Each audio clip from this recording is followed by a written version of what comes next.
Wonderful. I'm Cecil Fletcher coming to you from Alpine, Kentucky. We got Henry and Tully and Jeremy Foreman from up there in northern Kentucky, and we got Kaitlyn again with us. And Hey, Kaitlyn, where in the fuck are you at tonight? I am at the Old Washoe Club in Virginia City, Nevada tonight. Nice, coming to us straight on location. What are you doing at the Washoe Club tonight? It's my first investigation since the pandemic started. Nice. So I'm just here to talk to you guys. I have a couple friends along with me who have never been on an investigation before. So we're just going to have fun, have a blast, and see what we catch. Are they Nice. are they believers or non-believers? I think they're believers, but they're looking for like the real tangible stuff. Right? So that's what we're looking for. Nice. It's always good to see that stuff. So the Washoe Club Museum, is it the Washoe Club or the Washoe Museum or? It's the Old Washoe Club Museum. So it was an old billionaires club back in the mid 1800s in this old mining town. What is the history behind that place? Like, how did it come to pass? I've read a little bit about it, but Well, I don't know too much of the history. I like to keep my eyes and ears closed to that kind of stuff. So when I investigate, I just really go based off of what evidence I collect. Basic history of the town is an old gold and silver mining town, which is booming from like the 1850s to like 80 or 1880. Now it's an old ghost town. It's still functioning, the saloons and things like that, and it's just very active. There's been a lot of fires up here, a lot of mining collapses and things like that. So there's no shortage of ghosts and spirits up here. so the whole town in general is just kind of packed full with spirits and everything and the paranormal. So Yep, it's that's a pretty literal cool. ghost town. Like you might run into somebody out there, think they're a person, they might not be here. That's pretty cool. I like to. I'm still on search for a apparition. Now I want to see like a full fledged one. Apparition. Same thing. Yeah, you might. Is it Maybe we'll catch one Tapatio? tonight and shoot you What? guys a clip. So, Um, Kaitlyn, is this your first time out to the old Washoe Club? No, this is about my third or fourth time in here. My family and I are also a bunch of medium in my family. We've come here before. It's always fun, and we've never left without having some kind of activity documented. Oh, So I'm nice. really excited, just dusting off all the equipment and just excited. The energy feels like we're gonna get. So you've what kind of equipment did you bring?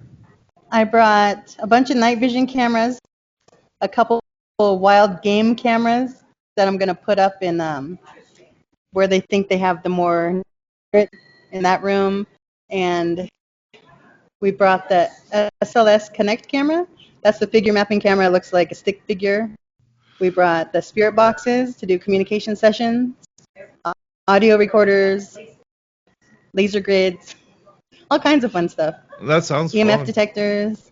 Yeah, that does sound fun. Those kinetic cameras freak me out. Like when you see the stick figures just sitting randomly in a chair and stuff. That one stick figure. Yeah, it's pretty cool.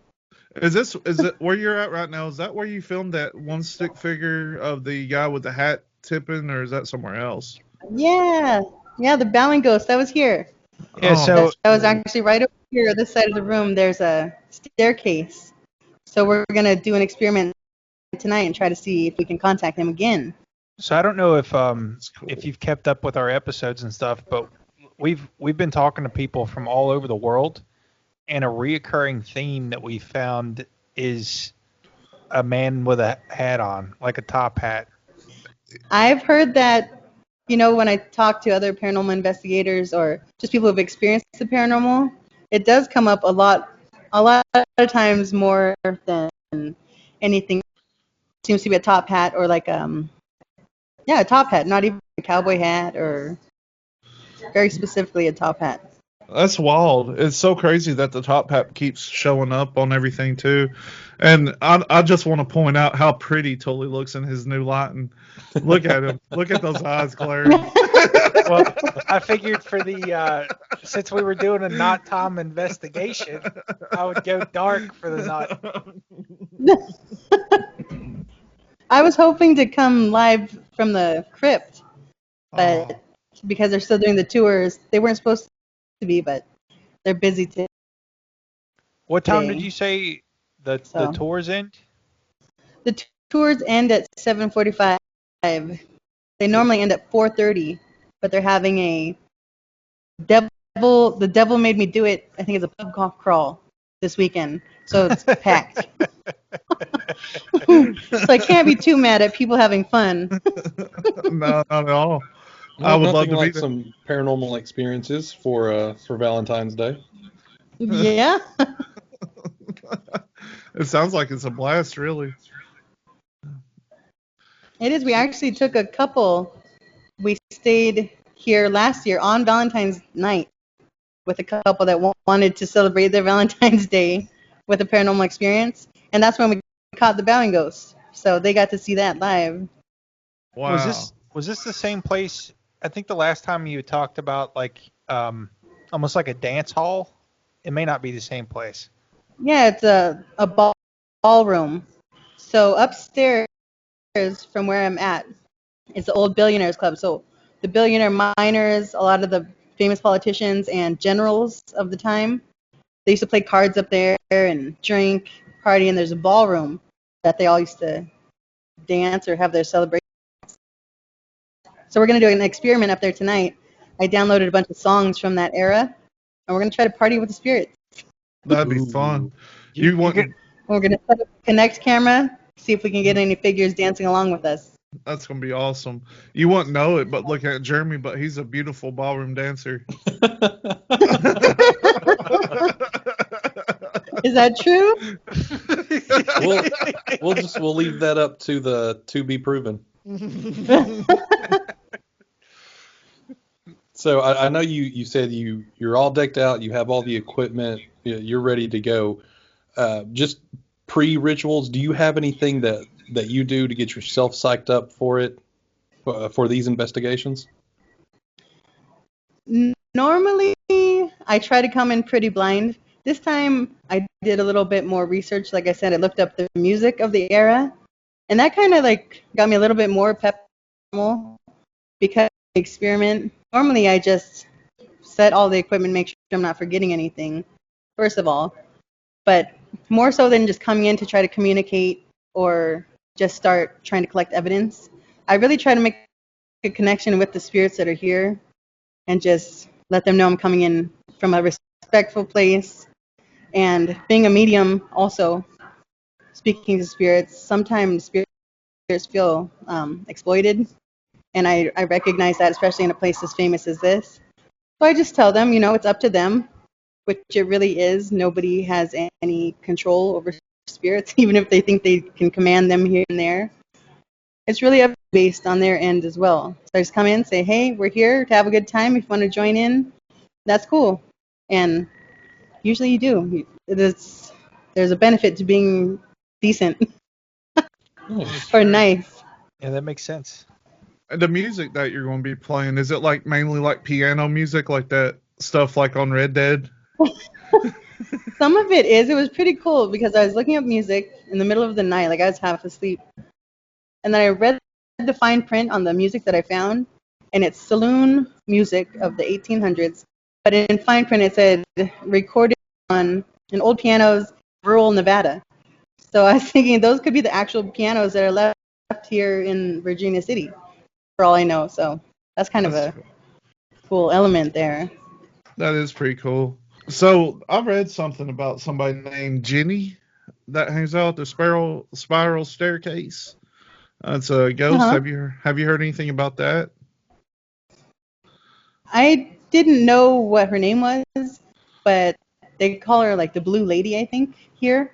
I have never seen her. I have had a parade of spirits on the Connect cam coming down the spiral staircase, included with the man tipping his hat.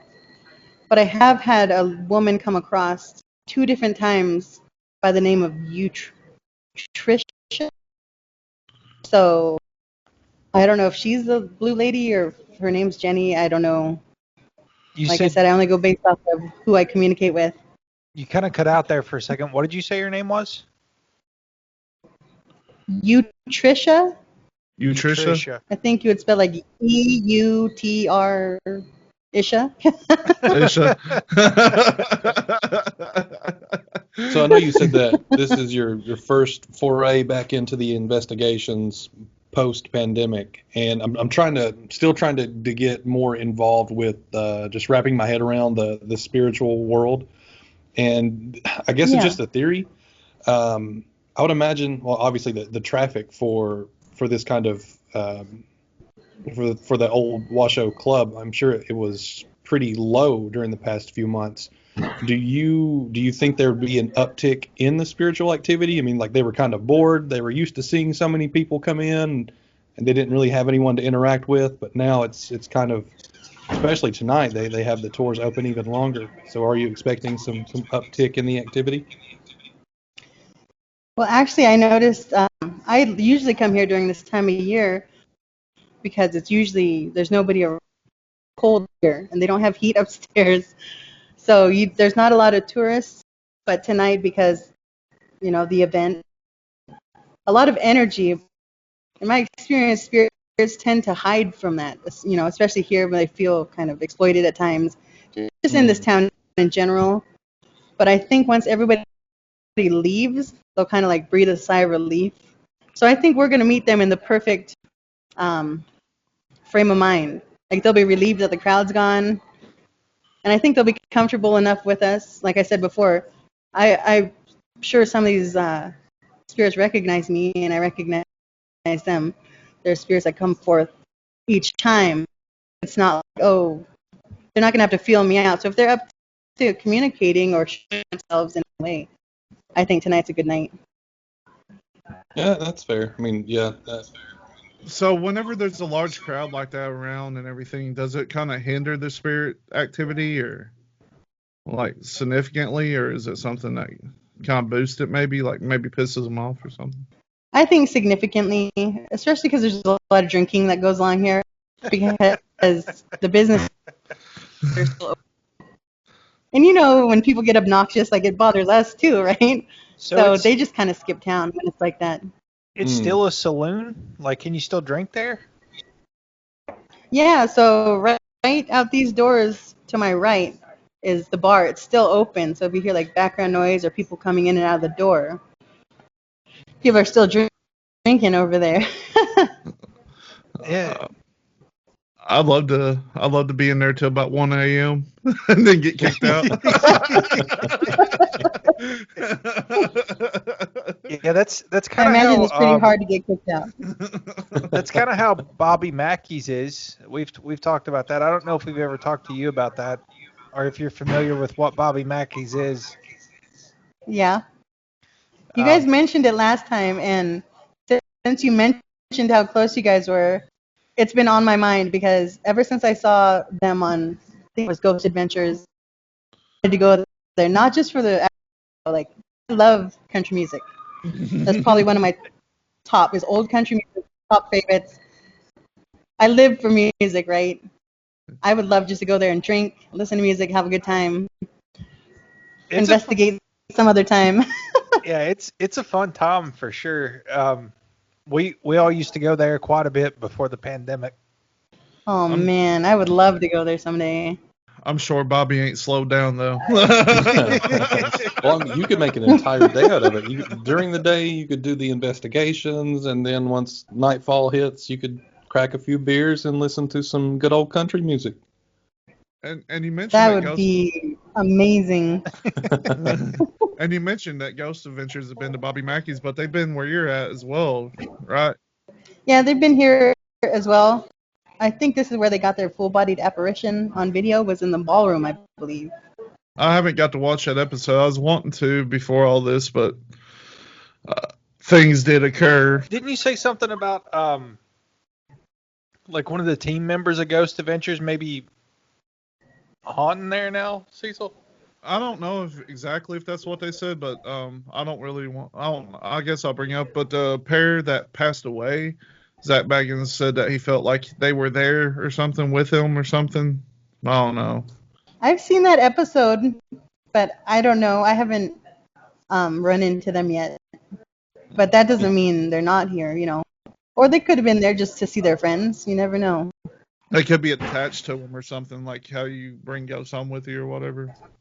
Something like that. So, besides all this, what have you been up to recently? Have you been doing a lot of readings? Or? I've been more focusing on getting the Patreon up and running and figuring that out. But I've been doing a lot of spirit art. So I've I known love for a long that, time by I the can do way. the automatic writing, right?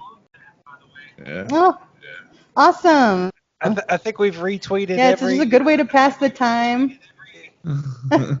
Oh, but you It's did helping me just learn about my guides. you did just Sorry. mention Go ahead. a Wearing the Folk exclusive, so I don't want to just gloss over it. You have some breaking news about the Patreon if you'd like to tell the viewers about it. Oh, I'm just launching my Patreon tonight. So instead of the adventure side of the business, I'm focusing it more on my ability in the form of spirit communications or connecting people with their guides or helping them grow their own, not grow their own abilities, helping grow the abilities that they already have and things like that. I'm excited for it because if you're going through my website or if you're trying to set up a one-on-one communication session with me, they run about $75 to start with. And that's a lot of money for anybody, especially during the pandemic. And what I love most about paranormal and mediumship is that I can on a deeper level and help them with things that there's not a lot of resources for. So the Patreon is going to allow me to reach more people in a more cost-efficient way. So instead of paying $75 per session, communication session, they can buy a membership for a month for $25 that includes 1 or 2 sessions and a bunch of other perks, or $50 and up that includes up to 4 a month. So it depends on what people are looking for. Yeah, especially if they're So it covers like the whole umbrella. like super engaged with you anyway. Like it sounds like that's a more efficient way to, kind of book you for your services. Yeah, it's basically connecting them directly with me and weeding out all of the like electronic booking and everything. It's just directly through me. And it's really a chance for me to get to know not my followers, but the people that I deal with. And even just the people who need help, they can reach out through that also. That sounds like something really cool that I'm gonna look into too. That'd be fun. Have you changed your stance on birds any? No, I don't look at them the same, that's for sure. Well, last They week's sketch me guest, out a little bit more than they used to. last week's guest agreed with Cecil that they were government agents.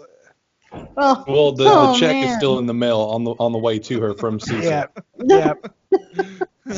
See, Cecil's gonna set up a Patreon, and instead of offering like medium services, he's gonna offer like life coaching services to people. That'd be awesome.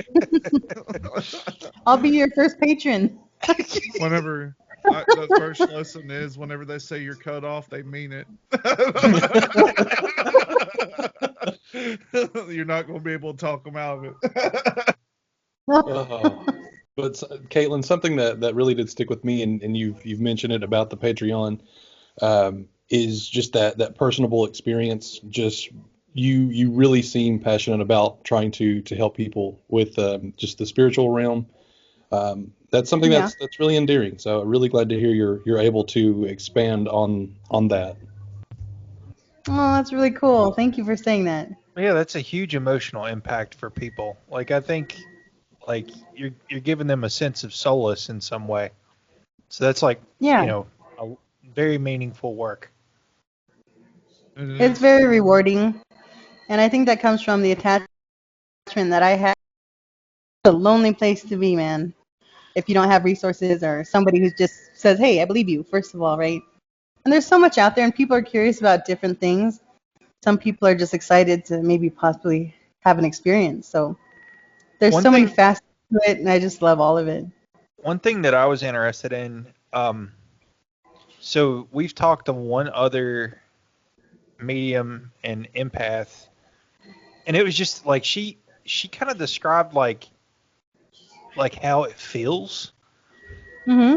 and the way that she described it was it's kind of like having a memory come in that's not your own memory in a way, and that like really stuck with me. So I wanted to ask you, like, how does it feel for you, like whenever you're interpreting energies or thoughts that come in, like.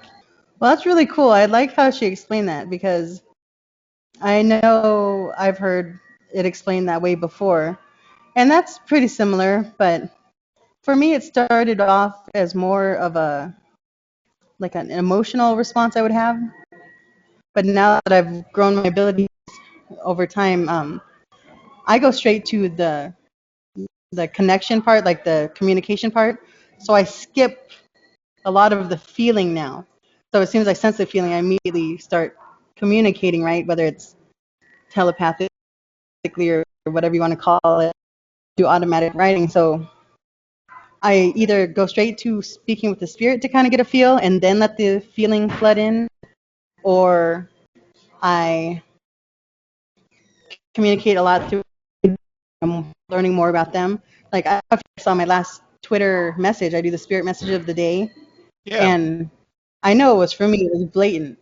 And they said, let the spirits communicate with the others in the building before starting a communication.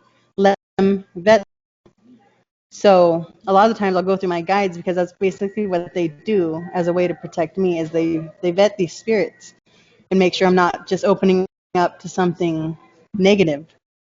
But sometimes if it's some, it'll be more full body reaction than like like a knowing or a thought. It'll be a body response, like almost like an electrical charge. They kind of do that, but it's for me it's more of my fight or flight response gets kicked in if I'm close to spiritual energy. Okay. Yeah, that's super super interesting. Like, just different folks' interpretation of that is interesting. The other lady that we talked to was from Scotland. Julie, yeah. The fight or flight. I don't. If I had a true experience with like a paranormal entity, I think the only response I would have would be flight. Honestly, um, or like cower in a corner and cry about it or something. I don't know. I don't think I have any fight in me when it comes to something I can't mess with. So I had a chance to watch your time lapse on one of your paintings, and that even though it was like sped up and a time lapse, I could tell that you were really like almost in a meditative state while you were doing that. So like, is that Yeah, similar to your ghostwriting at all? it's very similar. It's basically the same thing as far as the spirits that I communicate with and the way it comes out. They're very fluid motions. That's why if you look at a lot of the paintings, they're either continuous lines and loops and circles, or sometimes I'll pick up the pencil and begin. But it's not me being a trance. The way I explained it to my mother the other day, it was like, it's a time for me to not really.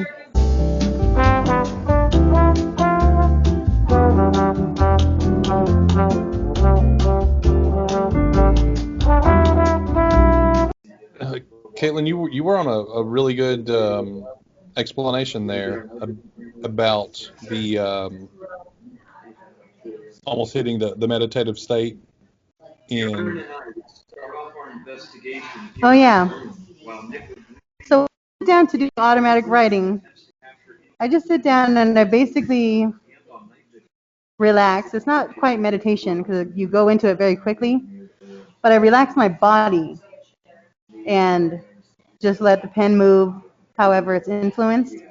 And the same goes for the paintings. I was explaining it to my mother. Said it's like you said, I time lapse those videos. So sometimes they're actually hours long, but it condenses it.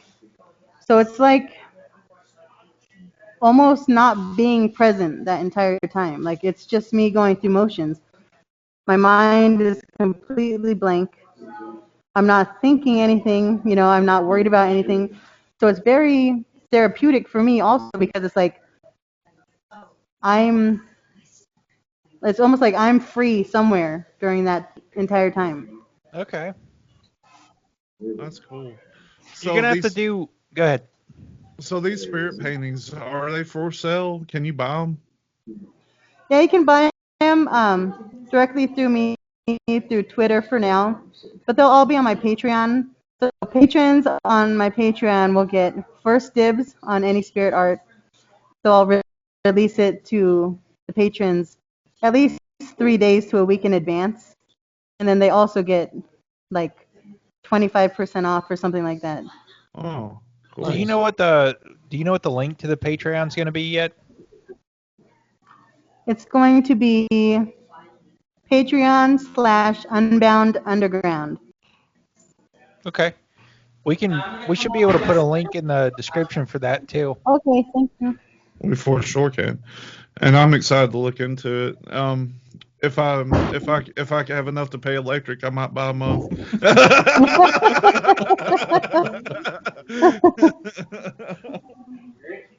Yeah, I think you should do more of those time lapse videos. That was really cool. Yeah, I'm going to. That's what the Patreon. All of those time lapse videos are going to go over there. Like I did one on the way up to Virginia City driving also today. So all of that is going to be on the Patreon page. That's all the awesome. fun stuff. That is Let awesome. me take this off now. I'm just waiting for all the cooties to settle. Well, yeah, I mean, you have so much content that you could put on the Patreon just thinking about it. I mean, you could go almost like a behind the scenes look at setting up things, just showing people just all of that side of things. That'd be really awesome. Yeah, that's my goal with the Patreon because I know like for time I was just waiting for people to stumble upon me just because I'm a laid back person and this is more of my passion and like a calling for me. So it's not like I'm trying to really push it out there on folks. But my Patreon, I really want people to get to know me and like you said, the inside and like the behind the scenes of everything.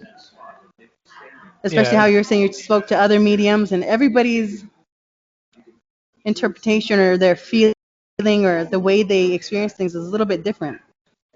So it's really neat to see all the different ways. Like this art, that's something that's really fun for me because I didn't know that I could do that. But I figured, okay, if I'm writing, because it started, they would do symbols sometimes, in part of their message. And then when they would do the symbols, I never thought to ask these spirits, like, hey, do you want to do a painting or something? And they enjoy it too.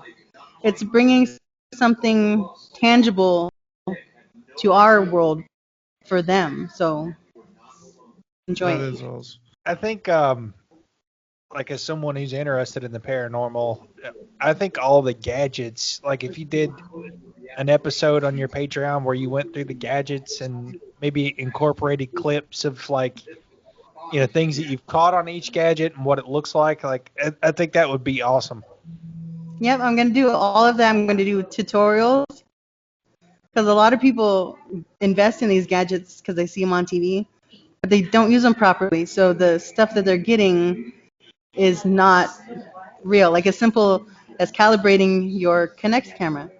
Not a lot of people know to do that, and if you don't, it'll try to map anything. I've been looking into the Connect thing. I've actually got a Connect over here.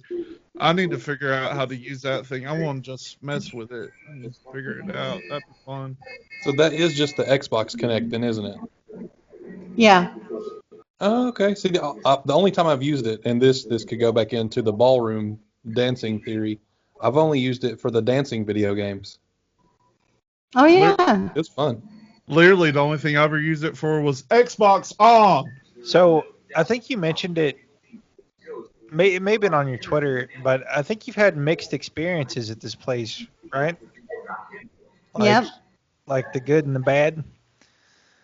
I Like, have. There's a room on the third floor that I haven't really hated when I've been here because the feeling up there is so strongly negative that I haven't even wanted to go there. Not mess with that. But tonight, go explore that. I mean, we're gonna explore in depth because there's really nothing to be afraid of. You know, Yeah. you just have And to it, protect yourself.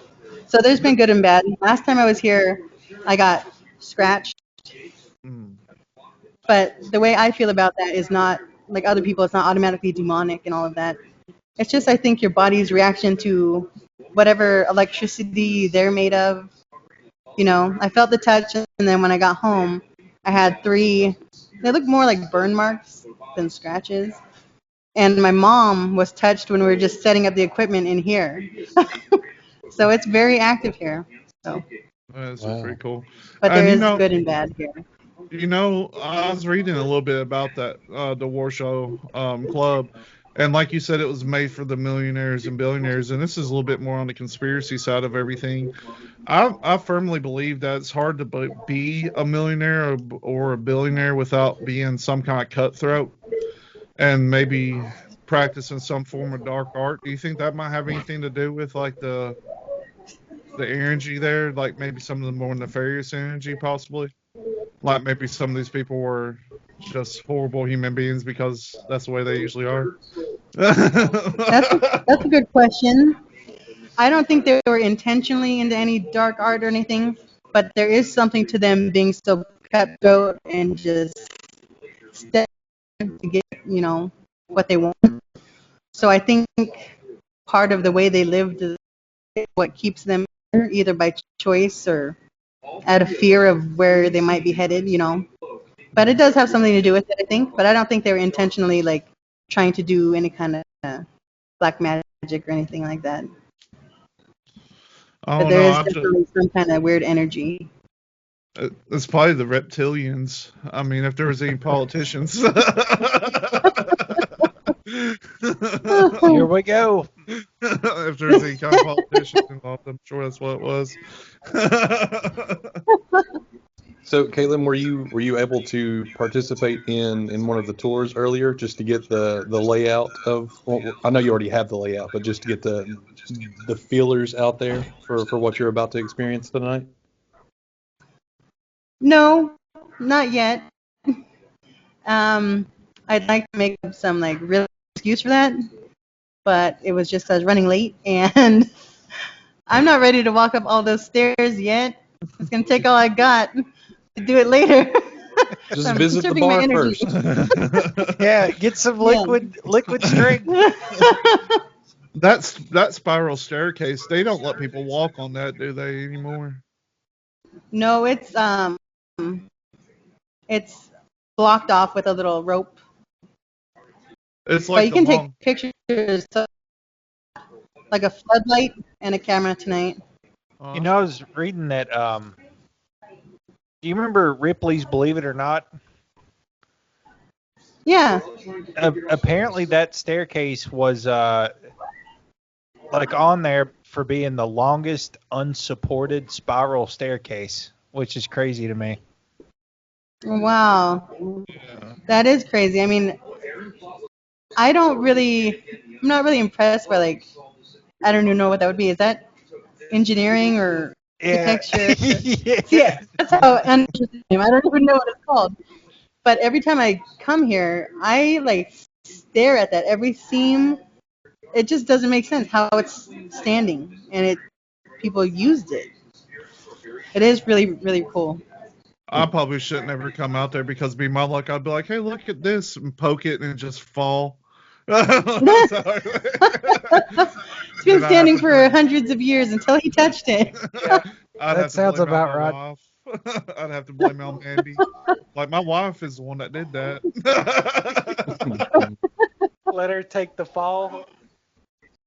This is a true story. There's a wax museum Gatlinburg or Pigeon Forge,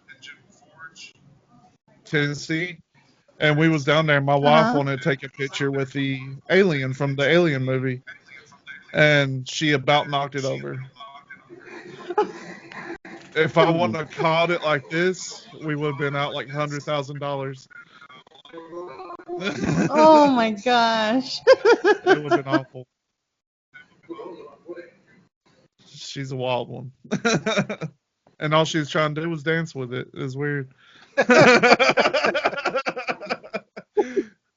But so So tonight, since you guys are here with us now, we're gonna do a spirit communication session later, like either a spirit box session or something similar, maybe EVP session. Are there any questions that you guys would like us to ask or no? You don't have to. I'm just asking. do they have insight on lottery numbers?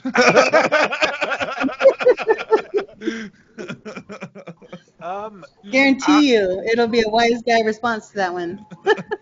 I want you to see if you can get any information on the man with the hat. Yeah. Okay.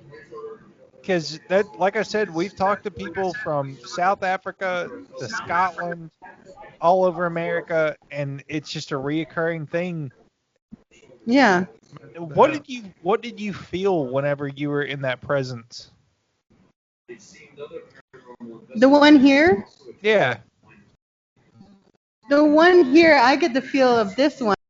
I think this is an old cowboy, like a tall one. The figure is always around, like at least 6'5", probably 6'6", and just his energy just feels like, is it chivalrous? Like when he's tipping his hat. Okay. So I think that specific one is just an old cowboy. Well, in some of the cultures we've talked to, it's almost like a foreboding spirit. Well, I'll tell you, when my attachment that I mentioned briefly to you guys before, when that first started, the first entity, if you want to call it that came to me was a man wearing a top hat. Wow. So, there's going to be some kind of something to it. That's pretty Yeah. wild. Yeah, it is. Yeah. Ryan, one of my friends, we had him on the last episode, Bipolar Tay Bear, that came out Wednesday. He was reminding me of a situation where I completely blocked it out, and I wanted your insight on why I would block this out. We used to go ghost hunting quite a bit, and there was one night whenever he got freaked out, we left, and he pulled me over, and I had a handprint right here on my stomach, and when I opened the car, he said he could smell it burning. I forgot all about it until he brought it back up. What do you think that would have been? If you forgot about it, I would say, just based off of the things that I've experienced myself in my lifetime, is that it was either so traumatic for you that your body does that as a, like, save yourself, right? Yeah. You'll forget things like that, or their oppression is really real, and if you open yourself up to something that you're not really prepared to receive whatever it's got for you, could have not, I don't want to say that it possessed you, but it could have been manipulating you a bit for a brief moment. Could have been. So I the smartest thing completely you forgot could have about done it. was get out of there. Do you know where you were, Cecil? Like what area? Yes, I know exactly where we were. There's a graveyard about 4 miles down the road where whenever they was building the Laurel Lake, they dug up a bunch of bodies and moved them up here, and there's a bunch of tombstones that just say unknown baby, unknown man, unknown woman, unknown infant. Yeah. So he's up there. There's And I wasn't drunk hardly at all, so I should have remembered it. there is also, you could have been, because you were looking for an experience, you could have been unknowingly connecting more than you knew, like almost communication, like how I do. you know, and there is a weird in between that you can fall in, and it's not really trance-like, but it's like almost like sleepwalking. It's like dreamlight, like in between consciousness. So there's times when you can forget things when you're in that kind of state too. If you're just kind of like in a dazed state and you're removing yourself from where you. I completely forgot about it. And the second he said it, I was like, oh yeah, like that did happen. Like I forgot completely about it. And there was another strange thing that happened, like right before all that happened. There was a green streak in the sky. It's just a green streak, but I just assumed that was a meteor or something. Yeah. So that's probably all that was. It's strange. Hmm. Next time Tolly and Jeremy come down, I'm gonna take them out there and leave them for a couple hours. Mark that one down as unknown. Yeah, To be continued. Go ahead. No, go ahead, Tully. I was just going to say, the lake that he was talking about, I think you would find very interesting. So it's a man-made lake, and when they did it, they just flooded out this valley, like tons of graveyards, just flooded it over top of them. So now these graveyards are like 200-300 feet deep in the water, and maybe like 10 to 15 years ago, they sent an exploration team down to check out the state of everything. So they were diving, and one of the divers was just casually like going through this graveyard, and one of the tombstones fell over and killed him. Oh my gosh. Yeah. There's a lot of people that die in that lake too. A lot of crazy stuff happens at that lake. Wow. We used to jump off a rock into it. Just, I know you posed it to us, just if we had any questions, and I've been trying to rack my brain about questions, but now I'm just wanting to know, like, do you feel, or I guess you wouldn't really know, what are your thoughts on, once a spirit exists, would it have like some all-knowing knowledge? I don't know how else to pose it. Just being omniscient, or do you think their knowledge of the world itself is still limited to what it was when they were alive? I believe for sure. My full belief is that they aren't limited to. There are some parameters, like the high totem pole, whatever. I believe probably are all-knowing. Spirits, as far as guides that I've experienced or spirits that I've encountered, they're pretty close to all-knowing. You're not going to outsmart a spirit or trick one. So that's just spirits in general. Then you cut out there for a second. You just mean holistically, spirits are going to be smarter in general. More all-knowing. So I mean, that just totally blows the doors open for what sort of questions. I mean, if I had to pose a question, I wouldn't want to limit it to just, I don't know, improving on what I know. I guess if you could ask, what does the spirit feel that we should know? I know that's very open-ended, but if that could be posed. Okay. Should we get thoughts on? I mean, they would know whether the Earth was flat, right? Yeah, ask them if they're flat. They should. Well, the whole reason for this backdrop is just to constantly poke at Cecil. I guess it's one of those things, like, I would like to ask certain things, but I know it's stupid, and they probably wouldn't have a direct answer. Like, what's after, basically, like stuff like that. Like, what happens after this world, as we know, ends. When we expire. That's an awesome question. I mean, there's so much to it, but you never know what their response will be. Yeah. It might be in bits and pieces, but it might be something that's. And like, I want to really clarify when I say they're all knowing.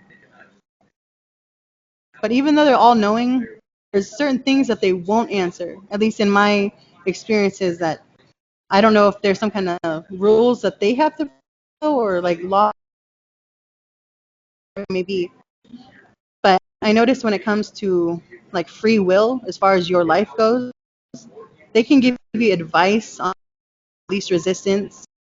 They hope for you, like for whatever you're supposed to be doing, but they won't ever tell you what exactly to do. And they don't talk about babies, like be boy or girl, or if they're going to be born. Mm. Big events in your life, they're just tight-lipped about it. So I don't know if that's more for the sake of our human experience, like we're supposed to experience that, so they give us that information, or what that is. So even though they're all knowing, like they don't divulge everything. Mm. Yeah, I figured there would be some Because it limitations interferes with the involved. sweetness of life, I guess. Yeah, that's why I wanted just to pose as open-ended as I could, and they can decide at their own discretion what they should feel that we need to know. Yeah. It sounds like when we die, we all become Dr. Manhattan.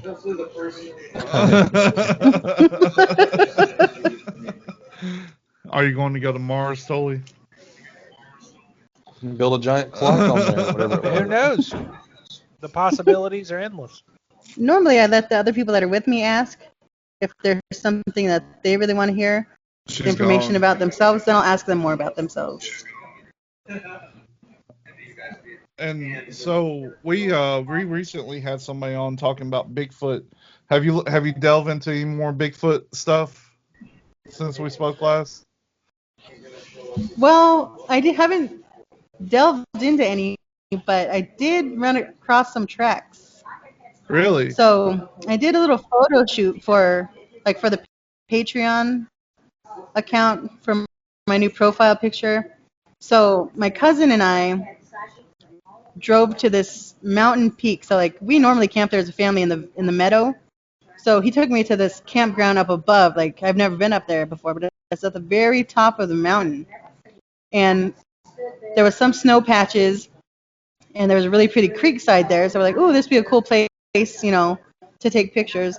So we get out, and we both look over at the same time, and I was like, "What are those?" Very big, bipedal-looking tracks. And he's saying like, "Oh, it could be snowshoe," but like we looked closer, and they're very, very interesting tracks. They got toes. So we didn't look anymore. Yeah, had toes. Nice. And it's known to be in that area among the native people up there, and the locals that live deeper, in the mountains. That range from the meadow, there's a mountain range that goes to the lake behind it, and supposedly that's where Bigfoot for a long time have used that as a trail, like their game trail kind of thing. I didn't know that going up there. It's just we just ran across those tracks, but it's pretty cool. Yeah, that is really cool. It sounds like you explore quite a bit and go out into the wilderness and stuff. What are you going to do when you run face to face with Bigfoot? I've seen him once. It wasn't face to face though. I was in a truck, luckily. But I don't know. There's something spiritual about him for me, just because of the way I reacted when I saw him. The first time. That I am kind of on the fence whether he's fully like animal or fully spiritual. We're gonna have to There's put you. something different about. And it's always a pleasure speaking with you. I can't wait to speak with you again sometime soon. I know. I love talking to you guys anytime. Yeah.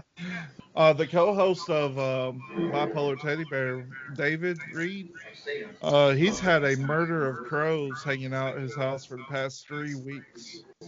Like a significant amount of crows, like a lot of them, down on his farm.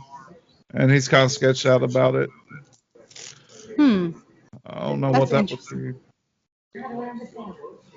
I don't know. I think if it's something that he believes in, like if it's a belief he's always had, there could be something to it.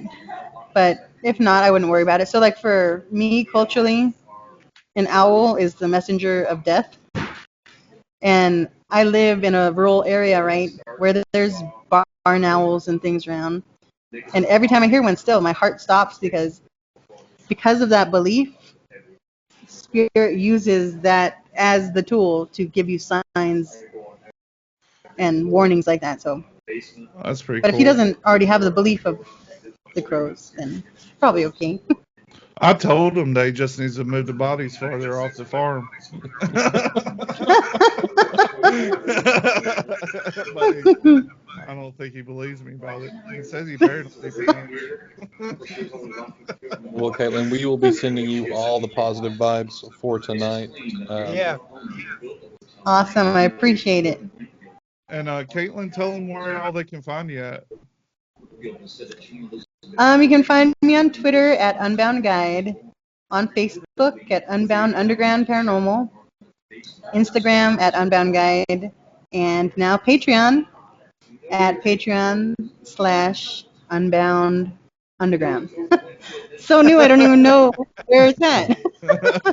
And Yeah, but check it out. I think there's something for everyone there, and it's just helping spread and the love and all the goodness and learn new things, learn new things from other people, teach people things, and just share and just speak freely and openly. absolutely, that's going to be awesome. And you know where to find us on Twitter, bipolar_TB. You can reach out to us through email at bipolar_teddybear@outlook.com if you want to be a guest. We do have an Instagram. It's a ghost account. Nobody ever messes with it, but if you want to leave a message, it might get seen there. Bipolar_teddybear. And thank you so much for watching us because we're watching you.